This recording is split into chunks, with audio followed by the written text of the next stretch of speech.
શાંતિપૂર્ણ મતદાન થયું છે। વેપારી વિભાગમાં 805 પૈકી 776 મતદારોએ મતદાન કર્યું, જ્યારે ખેડૂત વિભાગમાં 261 પૈકી 258 મતદારોએ મતદાન કર્યું છે।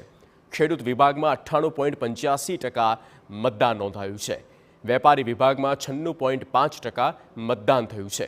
કુલ 14 બેઠક પર 36 ઉમેદવાર મેદાનમાં છે અને ખેડૂત વિભાગની 10 બેઠક પર 20 ઉમેદવાર મેદાનમાં છે।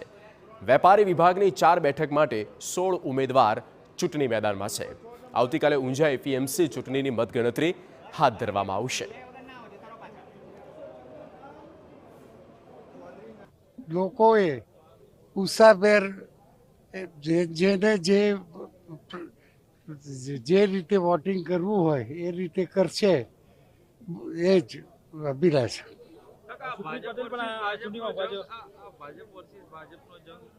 એ પાર્ટીનો વિષય છે, મારો વિષય નથી। હું પાર્ટીમાં કોઈ હોદ્દેદાર નથી। એ તો લોકશાહીમાં તો હું એ ઊભો રહ્યો હતો, મારો દીકરો ઊભો રહ્યો હતો અને એનો પુત્ર ઊભો રહે। એ લોકશાહીની પદ્ધતિ છે। એટલે દરેક લોકોને થોડી અપેક્ષા હોય, આકાંક્ષા હોય અને દરેક જણ આ એપીએમસીના વહીવટમાં યોગદાન આપવા માટે પોતપોતાની રીતે પ્રયત્નો કરતા હોય।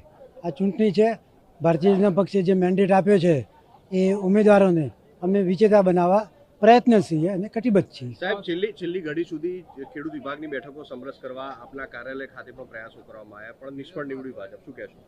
ના, એવું કંઈ છે નહીં। અમે અમારી રીતે તો અમને જે મેન્ડેટ છે એ પ્રમાણે જ મતદાન થશે એવી અમને અપેક્ષા છે। બનાસકાંઠાના કાંકરેજ